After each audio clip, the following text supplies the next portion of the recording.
안녕하세요. 저는 이비인후과에 근무하고 있는 안중호입니다. 오늘은 제가 노화성 난청의 이해에 대해서 강의 드리도록 하겠습니다. 오늘 강의 드릴 내용은 먼저 난청의 진단 방법, 그리고 노화성 난청의 특징에 대해서 말씀드리도록 하겠습니다.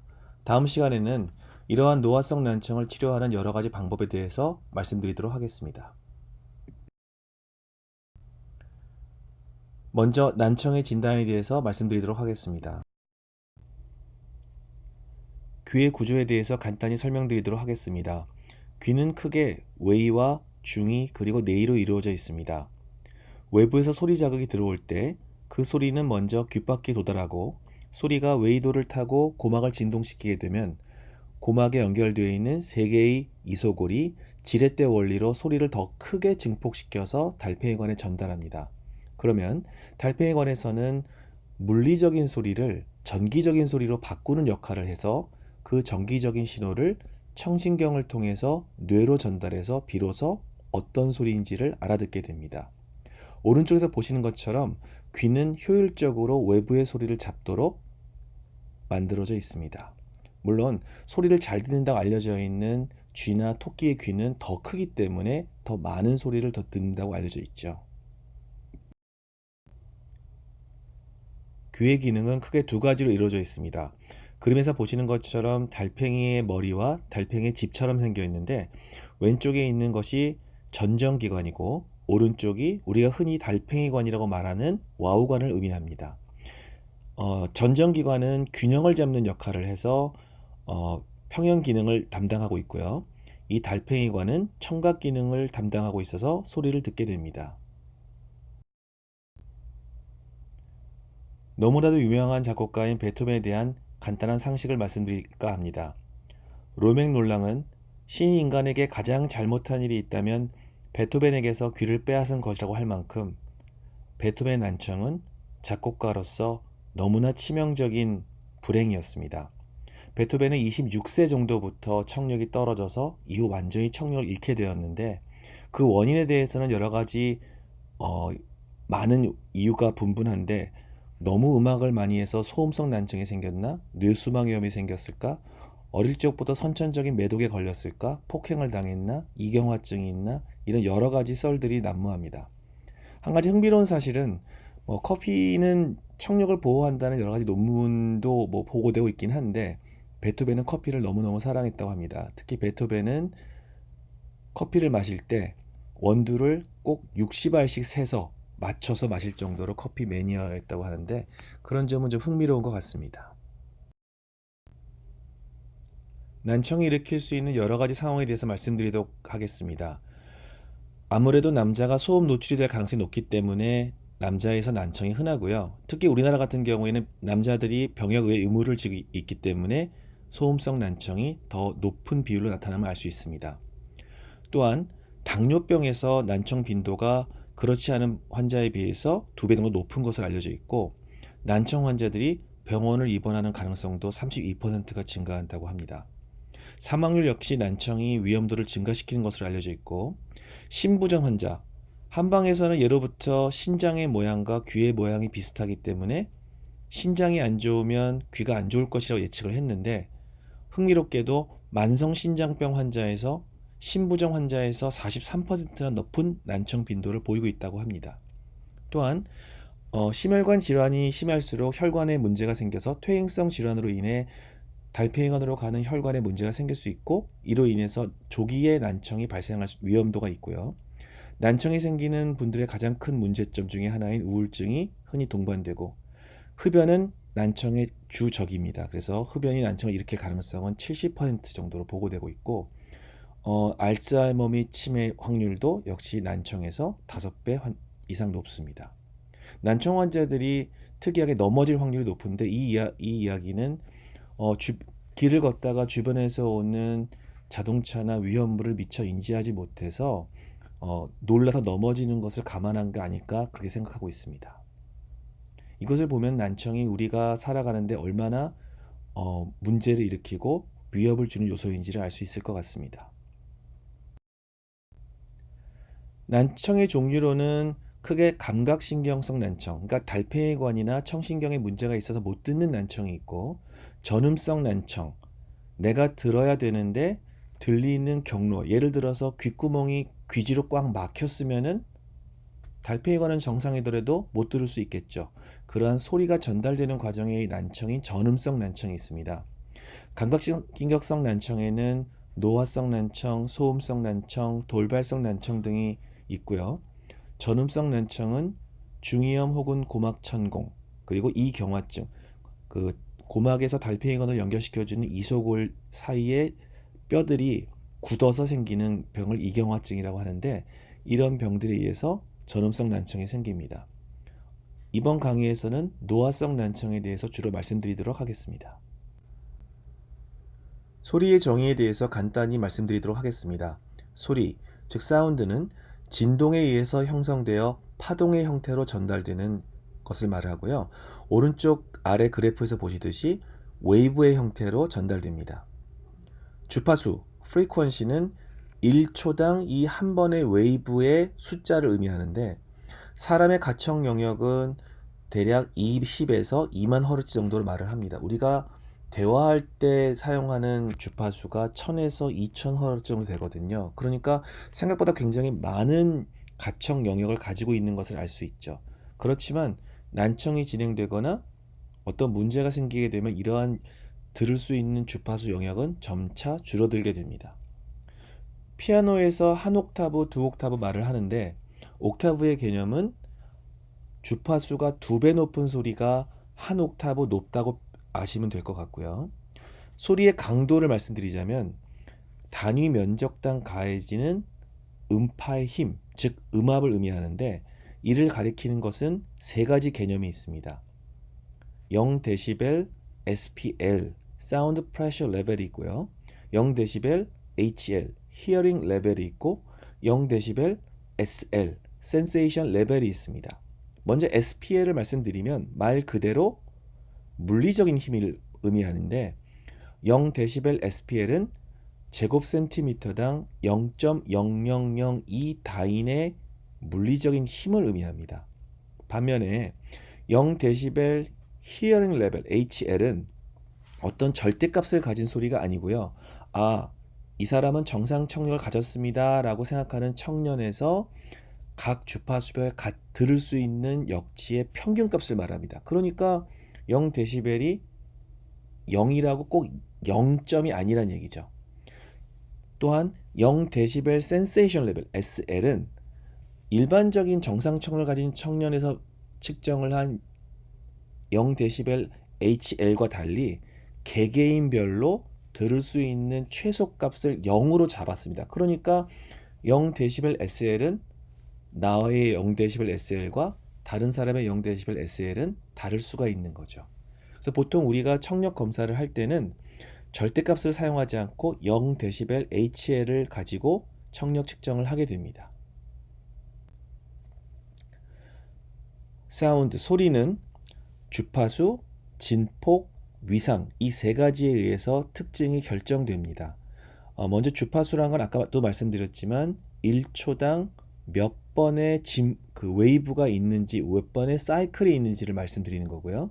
진폭은 각각의 사이클에서 플러스 부분과 마이너스 부분의 진폭이 얼마만큼 큰지, 크면 클수록 점점 더 큰 소리를 나타내는 거고, 위상은 0을 기준으로 위에 있으면 플러스, 아래에 있으면 마이너스의 값을 갖습니다.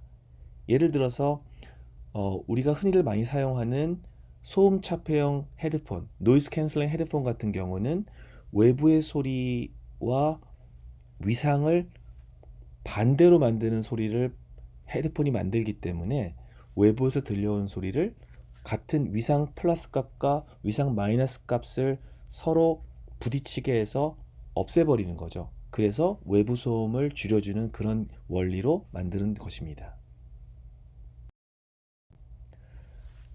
흔히들 병원에 가면은 시행하는 수능 청력 검사가 있는데, 수능 청력 검사는 아무런 의미가 없는 삐 하는 이런 여러 가지 소리를 가지고 만들죠.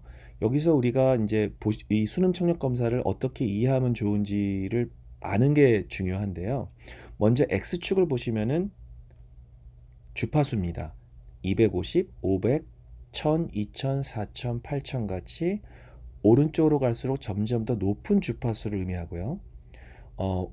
Y축을 보시면 히어링 레벨을 아까 말씀드렸던 사람 정상적인 청력을 가지고 있는 사람이 들을 수 있는 최소 강도를 0dB HL로 정의를 내렸죠. 그래서 0, 20, 40, 60, 80, 100까지 내려가면서 각 주파수별로 소리가 들려드릴 때 들립니다 하고 버튼을 눌렀을 때의 표시가 되게 됩니다. 그럼 결과적으로는 위에 있는 것보다 아래에 있는 것이 청력이 나쁘다는 의미겠죠. 더 큰 소리에 반응을 했다는 얘기니까. 그래서 여기서 보시듯이 보통 25dB 정도 이내는 정상 청력으로 보고요. 26에서 40까지는 경도 난청, 41에서 55dB까지는 중도 난청, 이런 식으로 난청의 정도를 정의를 내리고 있습니다. 흔히들 그 장애 진단, 이분은 청각 장애를 가지고 있습니다 라고 진단을 내리는 방법은 500Hz와 1000Hz, 2000Hz, 4000Hz의 청력 역치를 6분법을 이용해서 1000Hz와 2000Hz가 보통 우리가 대화할 때 사용되는 주파수와 말씀드렸듯이 이 주파수 대역에 가중치를 둬서 6분법으로 만든 것을 이용합니다. 여기서 보시면은 91dB 이상 큰 소리가 들려드려야 들릴까 말까 눌렀던 분들은 심도 난청이라 그래서 정상적인 언어 청취를 할 수 없는 분이라고 하기 때문에 이런 분들은 1차적으로 인공어업 이식술 등의 대상이 됩니다. 청력도는 아까 말씀드렸던 X축, 주파수별로 청력 역치가 어떻게 배열되느냐에 따라서 여러 가지 유형을 보여줄 수 있는데요. 낮은 주파수부터 중간 주파수, 높은 주파수까지 일정하게 들을 수 있는 것을 수평형, 높은 주파수로 갈수록 못 듣는 경우를 경사형, 갑자기 떨어지는 고음 급추형, 또는 오히려 낮은 소리를 못 듣는 역경사형, 그리고 가운데 소리를 잘 듣거나 가운데 주파수를 못 듣는 특정한 형태가 있습니다. 우리가 보통 노화성 난청이라고 불리는 형은 이 중 세 번째인 고음 급추형을 흔히들 노화성 난청이라고 많이 말씀을 드리고, 경사형 역시 노화가 진행될 때 보일 수 있는 청력도의 유형입니다. 어음 청력 역치는 말 그대로 아까 수능 청력 검사는 아무런 의미가 없는 순음을 들려드려서 들리는지 안 들리는지를 본다 그랬죠.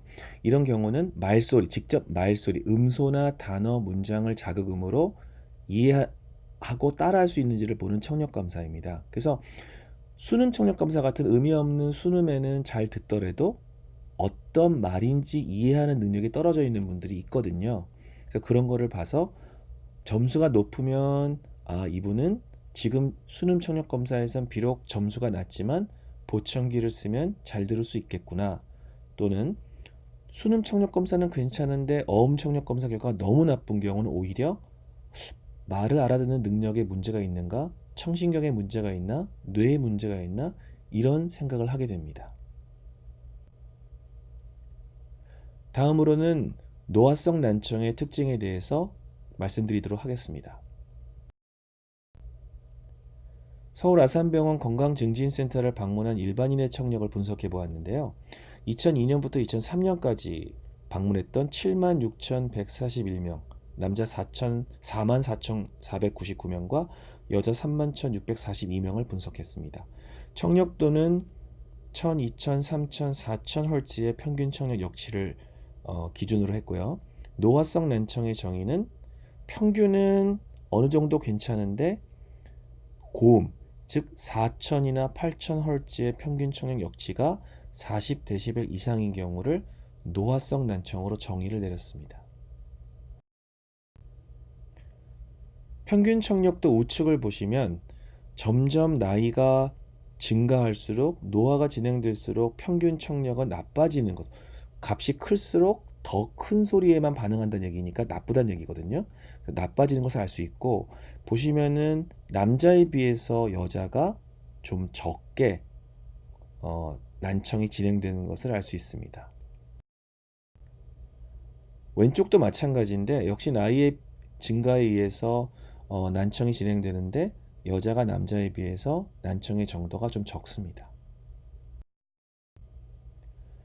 아까 보여드렸던 노화성 난청, 즉 고음성 난청의 빈도를 봤을 때는 역시 나이가 들수록 점점 빈도가 늘어나긴 하는데 남자에서 여자에 비해 월등히 증가하는 것을 알 수 있고요. 좌측 역시 남자에서 여자에 비해서 급격하게 증가함을 알 수 있습니다. 그래서 이 연구를 가지고 저희가 결론을 냈었는데요. 연령이 증가함에 따라 평균 청력도의 값은 완만히 증가함을 알 수 있고 여자보다 남자에서 의미 있게 평균 청력도가 높음을 알았습니다. 노화성 난청의 빈도는 나이가 증가함에 따라 평균 청력도의 상승보다 더 가파르게 증가함을 알 수 있었고요. 남자에서 여자에서보다 더 노인성 난청의 빈도가 통계적으로 의미 있게 증가함을 알 수 있었습니다. 이것은 먼저 언급했듯이 남자가 더 소음에 노출될 확률이 높고 특히 우리나라 같은 경우는 병역의 의무로 인해서 더 큰 소음에 노출되고 사실 요즘에는 보호장구를 사용하기 때문에 이런 소음성 난청의 빈도가 다행히 많이 줄어들었지만 아직도 많은 경우 이런 소음성 난청에 이완되는 경우가 많습니다. 노화성 난청이란 저희 대한이비인후과 교과서에 나온 것을 그대로 말씀드리면 연령의 증가로 발생하는 퇴행성 변화에 의한 청력 감소를 의미합니다. 기준은 양측 귀에서 대칭적인 형태의 난청으로 정의되는데 이게 무슨 말이냐면 보통 환자가 왔을 때 청력이 아주 좋던 아주 나쁘던 간에 양쪽 귀가 대칭적이면 유전적으로 좀 청력이 나쁘게 타고 태어났거나 어떤 소음에 오랫동안 노출되었거나 어떤 청력을 나쁘게 만들 수 있는 약물, 예를 들어서 특정한 항생제나 항암제 종류 중에서는 청력을 나쁘게 만들 수 있는 것들이 있거든요. 그런 약물을 복용해서 전신적으로 어떤 영향을 미쳤구나라고 생각을 하는 거고요. 한쪽 청력은 나쁘고 반대쪽은 오히려 괜찮은 경우에는 오히려 저희 이비인후과 의사들은 걱정하는 것이 혹시나 나쁜 쪽 귀에 어떤 병이 생겼을까? 저희가 생각하는 가장 최악의 경우는 청신경에 작은 혹이 생기는 청신경 종양이거든요. 그런 게 생기지 않았을까 걱정을 하게 됩니다. 그리고 기준으로서는 특별히 외상, 이독성 약물, 귀의 질환, 소음 노출, 귀수술 등의 과거력이 없이 단순한 노화에 의해서 생긴 것을 노화성 난청이라고 말씀드리고요. 전음성 난청, 소리가 전달되는 과정에 문제가 있지 않고 검사 결과가 여러 번에 걸쳐서 신뢰성이 있고 65세 이상 또는 가족력이 없을 경우에 노화성 난청으로 정의를 내립니다. 보통 그 영어로는 스피치 바나나 그래서 이 어떤 우리가 자연에서 듣는 소리가 어떤 주파수의 어떤 크기인지를 보여주는 그래프가 있는데요. 이거를 우리말로 바꾸면 대화하는 바나나가 돼서 좀 어색하긴 한데 여기서 보시면은 예를 들어서 맨 오른쪽에 보이는 수도꼭지에서 떨어지는 물 똑똑 소리는 굉장히 낮은 주파수이고 또 상대적으로 작은 소리입니다. 맨 오른쪽 위에 보시면 새가 노래를 하는데 새의 지저귀은 굉장히 고음이고 역시 새의 지저귀은 굉장히 작죠. 근데 새 아래쪽으로 보시면 경주용 자동차나 비행기 같은 게 보이시죠? 이거는 굉장히 높은 주파수의 고음이면서도 굉장히 큰 소리를 나타내는 것이니까 이런 그래프를 보면서 이런 소리는 보통 여기에 속하는구나 아시면 됩니다. 여기서 가운데 보시면은 사람들이 대화를 하고 있죠. 보통 사람들이 대화를 하는 이 영역, 그러니까 낮은 주파수부터 고음까지 어느 정도의 크기일 때는 사람들이 주로 쓰는 소리의 크기다라는 걸 보여주는 것이 이 스피치 바나나, 대화하는 바나나의 모양입니다. 나의 청력이 이 노랗게 표시된 스피치 바나나 안에 들어가 있어야 주변 사람들과 문제없이 대화를 할 수 있다는 이야기가 되는 거겠죠. 여기서 만약에 이만큼 고음 쪽을 못 들어서 난청이 생긴다면 일반 사람들과 대화하기가 많이 힘들게 될 수밖에 없습니다. 노화성 난청의 증상 및 특징은 우선 고주파수 영역의 난청이 오기 때문에 역시 고주파수 영역, 즉 스, 츠, 트, 프 같은 소리를 이해하기 어렵고, 특히 영어 같은 경우는 굉장히 높은 고음 소리들이 많아서 영어를 좀 이해하기 어렵다 이렇게 말씀하신 분들이 많습니다. 본인은 잘 모르는데 주변 사람들이 중얼중얼거려서 발음이 시원찮다고 불평하는 분들이 꽤 많고요. 사실은 다른 분들은 다 듣지만 내가 못 들어 생기는 증상일 수가 있습니다. 텔레비전 볼륨을 크게 하거나 귀를 갖다 대고 들어야 겨우 방송을 봐서 심한 경우에는 가족들과 같이 텔레비전 시청을 못하는 경우가 많습니다. 자꾸만 되묻게 되는데요. 나중에는 되묻는 것 자체가 창피하셔서 그냥 못 알아들어도 못 알아들은 척 하는 경우가 많습니다. 난청의 증상의 하나인 이명을 호소하시거나 평상시보다 말소리를 크게 내는 증상을 보일 수 있고요. 주변 사람들과의 관계에서 결과적으로 불안정하고 적대시하며 과민한 행동을 할 수도 있습니다. 그래서 점점 더 난청 환자들은 주변 사람들과 소외되고 자존감이 떨어지고 심하면 우울증에 빠져서 사회로 적극적인 활동을 못하게 되는 안타까운 상황이 많이 발생할 수도 있게 됩니다. 노화성 난청과 관련된 여러 가지 궁금증이 있는데, 첫 번째 질문인 노화성 난청은 얼마나 많이 발생하나요? 란 질문에서 미국은 70세 이상에서 26.3%, 영국은 60세 이상에서 31%, 타이완은 65세 이상에서 38.7%의 노화성 난청 유병률을 보인다고 알려져 있습니다. 반면에 우리나라는 65세 이상에서 25.9%밖에 안 되거든요. 이것은 우리나라 사람들이 청력이 좋다기보다는 그만큼 병원에 가서 청력 검사를 하는 비율이 적기 때문에 나타난 현상이라고 생각을 합니다. 두 번째 질문인 노화성 난청은 왜 생기나요? 란 질문에 대해서 2010년 미국에서 발표된 연구 결과입니다.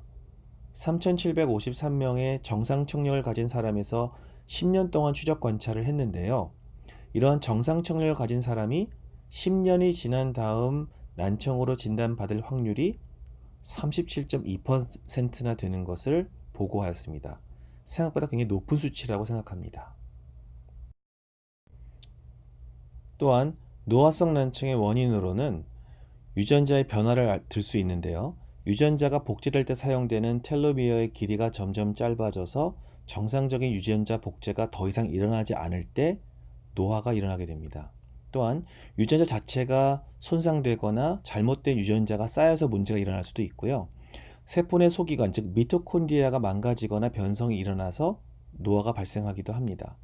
역시 산화작용이 노화를 일으키는 주된 요소라고 많이 알려져 있죠. 또한 나이가 들수록 호르몬 분비량이나 비중의 변화로 인해서 노화가 촉진되기도 합니다.